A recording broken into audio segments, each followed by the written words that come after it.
Okay, so we're going to do the logarithmic functions today. So we'll start off with a definition of them. Okay, so if you recall way back into September, we talked about an inverse function, right? And when you do an inverse function, you're just switching the locations of x and y. Okay, that was what an inverse function meant. So a logarithm is actually going to be an inverse of an exponential. Okay, which is why we tie them in so closely. So if you remember these inverse functions, right, if we have this equation, y equals 5x, just a linear equation, if we were to do the inverse of that, we would switch x and y, right? So then it would be x is equal to 5y, but then we typically liked to rearrange all of our equations so that they were y equals something. So we would just change this into x over 5 is equal to y. Okay? And when we looked at it graphically, you see that the equations get reflected across that line of y equals x. So it's not a reflection across the x-axis or the y-axis, it's like a diagonal reflection across that line y equals x. Right, so you can kind of see that here, where this green dotted line, right, that's the equation of y equals x. So our original equation in red of y equals 5x has been reflected across that line. Okay? So that's what's happening with an inverse. So with logarithms are the inverse of an exponential function. Okay, so in our stuff that we did last week, anytime we had to solve for x, right, where it was something along these lines, where it was like y is equal to 3 to the power of x, and let's say we were asked to figure out this as like, 20 is equal to 3 to the power of x. Based on our stuff last week, I said you either have to graph that function and find out where it equals 20, or we were doing guess and check with the change of base, right? We were doing 3 to the power of what equals 20, and we were getting an estimation, okay? Now what we're going to do is when we learn logarithms, that's going to allow us to actually algebraically solve for x without having to graph it, without having to do this guess and check process, okay? So that's the point of logarithms. So how logarithms are related to exponential functions is that it's the inverse, right? So if you see in this equation here, you've got y equals 2 to the power of x. That would be your exponential function. If you do the inverse, again, you're just switching your x and y, right? So the x comes down, the y becomes the exponent there, okay? So now you've got x is equal to 2 to the power of y. But again, we don't really know how to get this y by itself. We don't know how to get that exponent alone. So this is where we rely on mathematicians who've done all the work before us, and they've come up with this realization that, well, logarithms, they were discovered to be the inverse of exponential functions. So if you have something that looks like x is equal to 2 to the power of y, how that rearranges is when you go to isolate the y value, you take the logarithm of the answer here, and you see there's a little subscript here too, okay? The base of your exponent, right, so that base of your exponential function turns into the base of your logarithm, right? So you have logarithms base 2, logarithms base anything, right? So if this is 2 to the power of something, then it's going to be logarithm base 2, and then you should be able to see here that it kind of is a separation, right? The y then becomes isolated out in front, and then your x comes inside as the argument of your logarithm, right? We'll do a few more examples with that here in a second, right, of being able to switch them around. Okay, so if you try and graph this though, you'll notice on like calculators, even on Desmos, when you hit log, it doesn't really give you this option to put in a subscript, okay?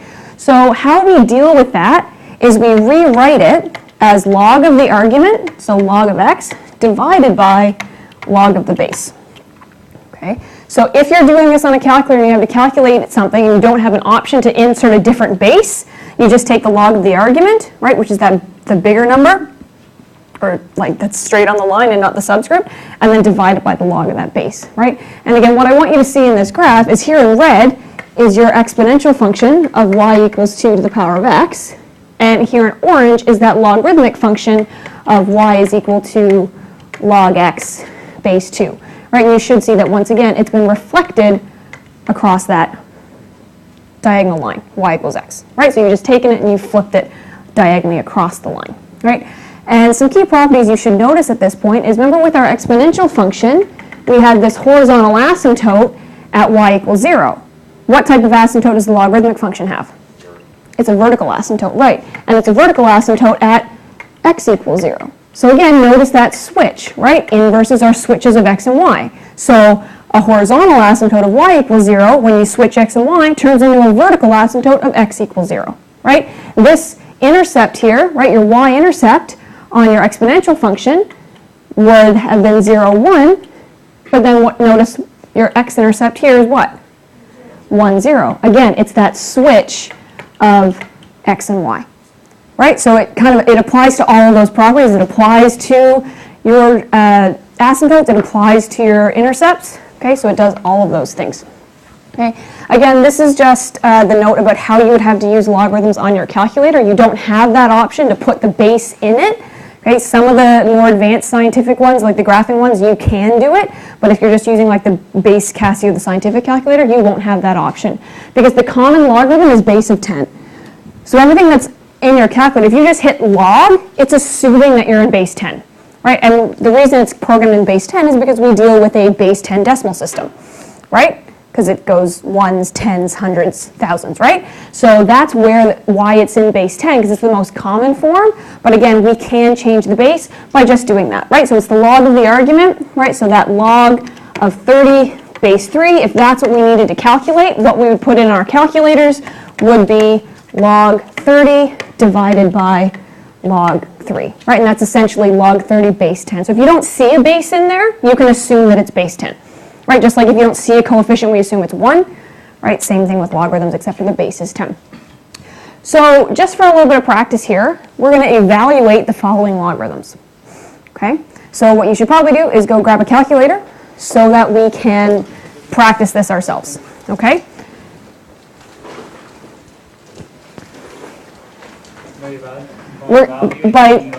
Solve, get the answer.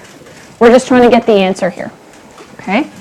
So it's just so that you guys can get familiar with your calculators and actually, see what buttons you're pressing and all that good stuff. Do we put that in brackets? You would have to put the whole thing in brackets, yes. So like this, so you've got log of 49 base 7, right? And that's how you don't say log 7 49, you say log 49 base 7.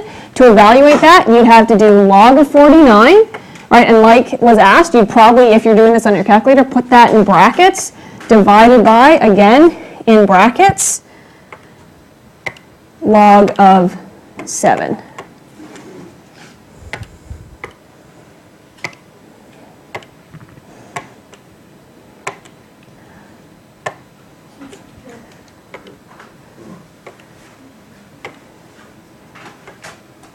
Okay, and it's 2. And that should make a little bit of sense, because if you're thinking about how we tie that back into the exponentials, that's basically saying 7 to the power of what equals 49. And what's that answer? 2. It's 7 squared, right? And that's essentially what you've solved there by getting log 49 divided by log 7.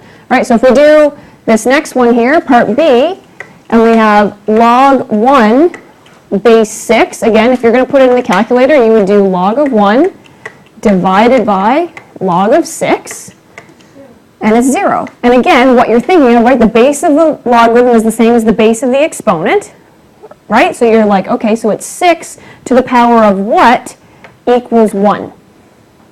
Well, anything to the power of 0 equals 1, which is why you're getting that x equaling 0, right? So here in C, you've got log of 0.001. So in this case, we don't see a base, so we assume that the base is 10. Okay? And again, you don't now need to do that log 0.001 divided by log 10. You can just type in log of 0.001. What do you get? Negative 3. Okay, so again, you're thinking 10 to the power of what, which is why we're putting an x there, is equal to that argument of 0.001. Right, or if you want to think about it in terms of a fraction, 10 to the power of what is 1 over 1,000. So that's why you're getting that negative 3.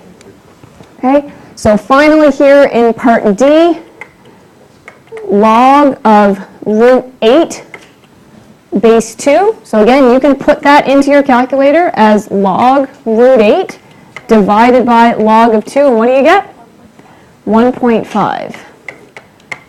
Right, or 3 over 2, right? Because again, if you think about that, 2 to the power of what is equal to the square root of 8, right? And you can think of the square root of 8, you could simplify that, and instead write it as 2 to the power of what is equal to 2 root 2,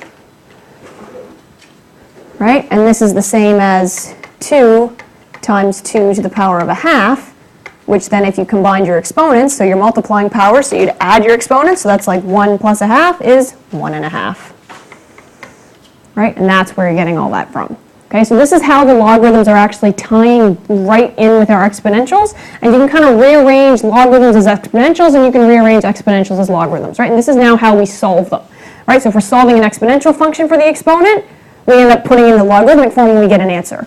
If we're solving a logarithmic equation, we can put it back in exponential form if we need to, okay? So just looking at a couple more examples here, what would happen, right? So this one we could definitely evaluate, right? Log 7 base 10, right? You just have to put in whatever is log 7, no problem. What do we get? 50 log 7 over 4. Yeah, so because it's base 10, we don't need to write anything else. What is it? 0.845. Okay, so that's fine. Could you do this? What happens if you do log 7 divided by log 1? Syntax error. Okay, let's try and explain why. Right, so again, remember, how do we convert this logarithmic into exponential form? Right, so this would end up being 1 to the power of what equals 7. Can we actually do that? No, because 1 to the power of anything is always going to be 1. Right, so this is not able to be solved. Right, that's why you're getting that syntax error, because you can't get an answer there, because if you don't see the base, then it's assumed to be log of 10. Yes, and then you don't have to do that division in your calculator. You can just write it straight out, log of 7. The same as if it's just 10. Yeah, as if it was a 10. And if you did log 7 divided by log 10, you're going to get the same answer. It's just doing more work. You're pressing more buttons. So log 1 will always be like not valid or whatever. Unless it's equal to 1. Oh yeah, okay. Right? You could do log 1 base 1, right? But about it. Is not possible the same as no solution? Yes. Okay, so now let's try and rearrange them a little bit differently, right? So before we were given the argument and the base, now let's solve for x in a different spot. So in some of these, we're solving for what the base is. For some of these, we're trying to figure out what the argument is, right? So not the answer. So again, how we want to determine the value of x here requires us to convert back into exponential form. So if I see this as log x base 5 is equal to negative 3, the first thing I'm going to do here, if I'm trying to solve for an argument in a logarithmic function, is I need to rearrange this in exponential form. So the base of the logarithm turns into the base of the exponent. So in this case, it's 5. So that's going to mean 5. The answer is the exponent, so that's now 5 to the negative 3, is equal to the argument of the logarithm, is equal to x. So now we just need to evaluate what is 5 to the power of negative 3. And it's just going to be the same as 1 over 5 cubed, or 1 over 125. Keep it in fractions. That's your exact form. Okay? All right, for b here, we do the same thing. Right, so it's log 36 base x is equal to 2. Right, so there's no way that you can like just divide by 36 or anything like that, right? Log is like an operator, so we can't divide by it, but we can convert it back into exponential form. So the base of the logarithm is equal to the base of the exponent, so in this case it's x. So it's x to the power of the answer becomes the exponent. X squared is equal to the argument of your log, which is 36. So x is equal to 6. Okay, you're essentially square rooting both sides, and we're only going to deal with the positive answers in these examples, right? Because if you looked at that logarithmic function back on the few slides before, x was always greater than 0. We weren't dealing with negative values there, okay? So finally, if we take a look at part C, right, what we have is log of x base 64 is equal to 2/3. So this is similar to the one in part A, but again, the base of your logarithm turns into the base of your exponent, so that's 64 to the power of the answer of the logarithmic equation becomes the exponent here. So 64 to the 2/3 is equal to x, and now we're evaluating that. So remember, with your exponent as a fraction, the denominator becomes a type of root, so really it's the cube root of 64 and then the numerator is the exponent that you take it to. So what's the cube root of 64?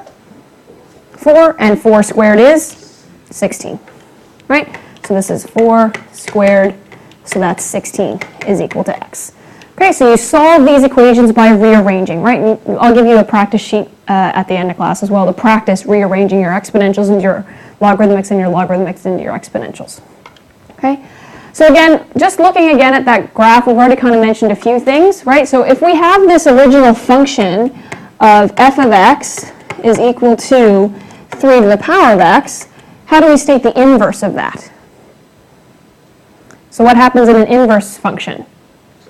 Your x and y switch. So like if we think of f of x then instead of as y is equal to 3 to the power of x, then what we have is x is equal to 3 to the power of y, and then we just talked about this, the whole point of being able to use logarithms is to be able to isolate those exponents, so what you end up getting is y is equal to log, base of the exponent becomes base of the logarithm, the answer becomes the argument. So y is equal to log x base 3. Right? Or then if we wanted to put it back in the function notation, we would have f of x is equal to log x base 3. Right? So that's your inverse function. Okay? So anytime it's asking for the inverse of an exponential, you should have a logarithmic as your answer. Okay? So looking at the graph, identify the following characteristics. Right? So again, just like we've done in every other function, we were interested in talking about, okay, what's, are there any asymptotes? What are the x-intercepts? What are the y-intercepts? Right? What's the domain? What's the range? We do the same thing here, right? So remember in our exponential, our domain was any real number, but our range was always bigger than 0 for a base exponential. What is it here for a base logarithm? What's the domain of this function? X has to be greater than 0 in this case, right? So again, domain and range are x and y. So if it's an inverse, x and y switch, so domain and range are going to switch. Right, so now this is not equal to, just greater than, right? X is greater than 0, and a real number afterwards. How come it can't equal 0? Because this is where your vertical asymptote is. Yeah, because you can't have an argument here of 0. Okay, because it would basically be saying like the answer is 0, which it can never be. Okay, so your range, that's what now switches to any real number, right? Because that extends infinitely down and infinitely up.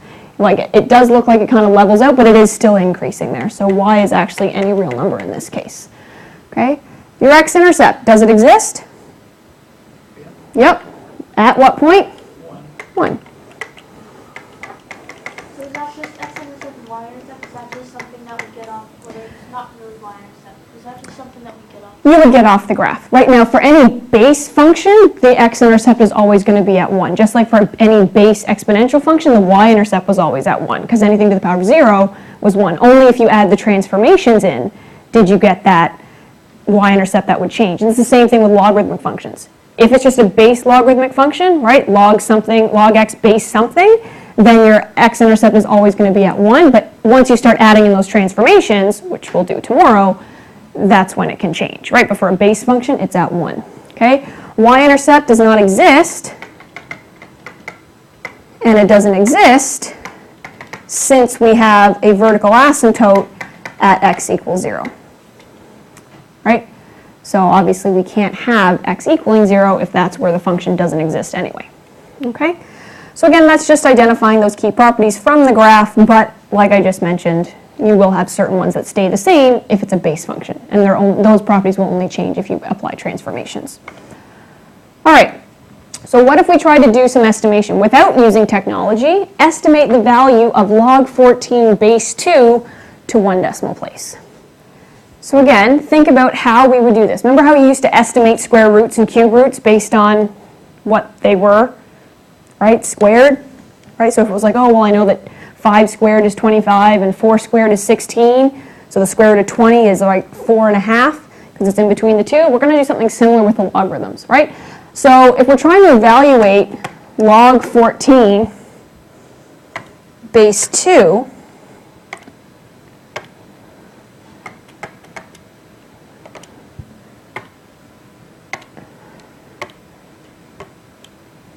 okay, if that's like what equals x,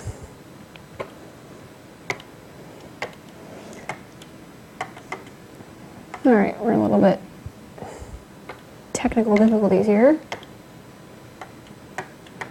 Okay, and we're trying to estimate that. Remember, putting that back in exponential form is going to be our best bet, right? So the base of the logarithm becomes the base of the exponent, so that's like 2 to the power of x, right? This answer becomes the exponent is equal to 14.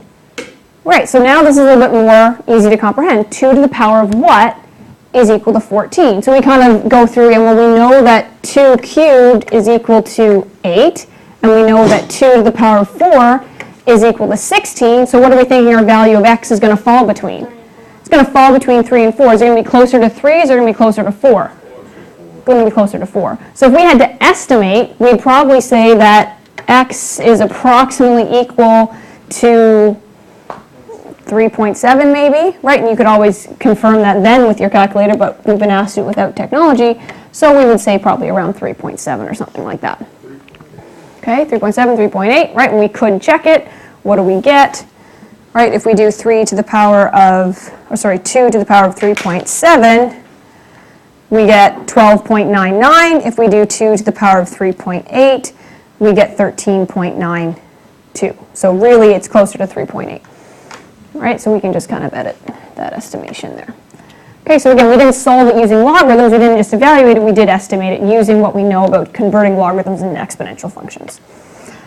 All right, now we take a look at where logarithms get used application-wise. So one of their big applications is with the Richter scale for measuring the strength of earthquakes, right? When they talk about Richter scales, the Richter scale calculation is based off of a logarithmic function. And that's what it is here, right? So you see this function, m is equal to log a over a naught, right? So a is the amplitude of ground motion, so how much your ground is actually moving up and down when an earthquake occurs. Okay, and a naught is basically like your a naught's the amplitude corrected for distance to the actual earthquake, right? So that would be expected for a standard earthquake. So there's like a comparison essentially there between the value that you've been given and just your a naught. Okay, so in this particular situation here, we've been told that in 1946 an earthquake struck Vancouver Island off the coast of British Columbia. It had an amplitude that was 10 to the power of 7.3 times a naught. What was the earthquake's magnitude on the Richter scale?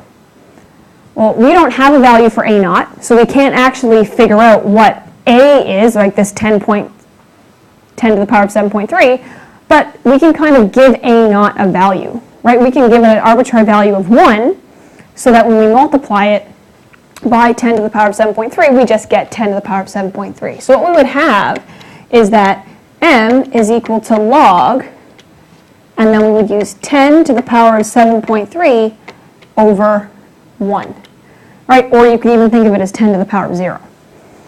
Right, so we're basically just giving it, because this isn't a value, the 10 to the power of 7.3 is not a value, it's in comparison to that a naught, right?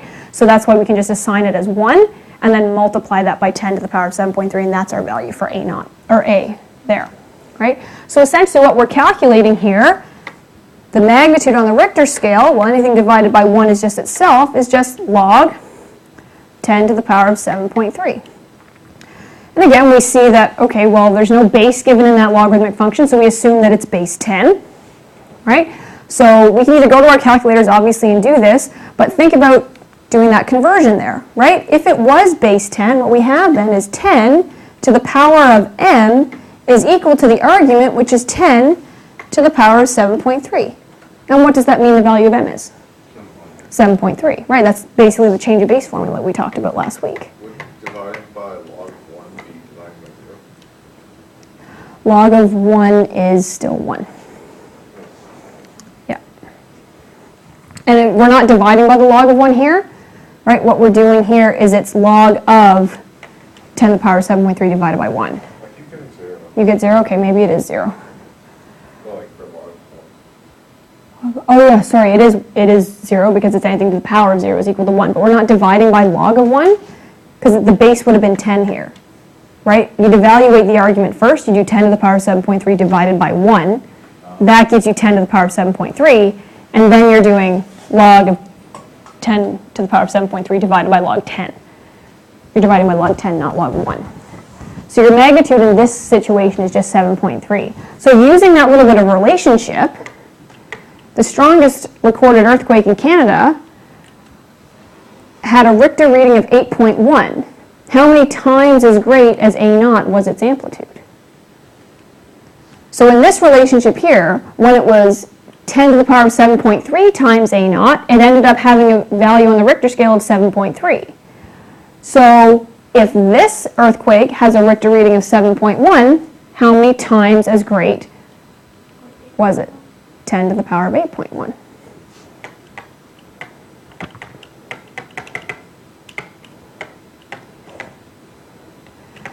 So the thing is with earthquakes is that you see this 7.3 to 8.1, you think, oh, that's not really a huge difference. But if we were to compare these two earthquakes, there's a much, much bigger difference here, right? Because as we increase, right, our exponent from 7.3 to 8.1, it's 10 to the power of that, right? So it actually becomes a lot bigger, right? We're not just talking, oh, it's not even 1 times as big. Well, no, it's more like 6 times as big because it's increased by a larger factor, right? So the way you could do that is look at your exponents and go, okay, well, what's the difference between 8.1 and 7.3? 0.8, okay? So the magnitude difference was just 0.8, but everything is to the power of that. It's 10 to the power of 0.8. So the difference between those two earthquakes, if we evaluate 10 to the power of 0.8, what do we get? 6.31. Right. So what this is saying is that an earthquake with a magnitude of 8.1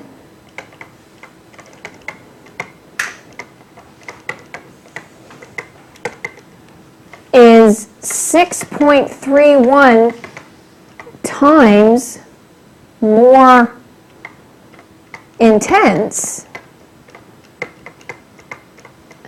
than an earthquake with magnitude of 7.3. Okay, so because this is based on a logarithmic function where it's base 10, looking at those magnitude on the Richter scale, it's not just, oh, it's just 1 worse, right? 7 versus 8, it's not just 1 worse, it's 10 times worse. Right, so every time you go up by 1, the exponent goes up by 1, really, the magnitude is increasing by tenfold. Right, so that's what's happening in these types of questions. Right, and I actually have that already written out there again. Okay? So, that's an introduction to logarithmic functions. What I'm going to hand out to you now is a little worksheet on practicing converting between exponential and logarithmic and evaluating those, right, as well as a couple of little word problems that allow you to practice your exponential word problems of setting up the equation, but then solving it using exponential or logarithmic functions, right, and then you'll also attempt the remaining practice problems that will deal with more logarithmic functions and evaluating. Okay, so that's what we will do now.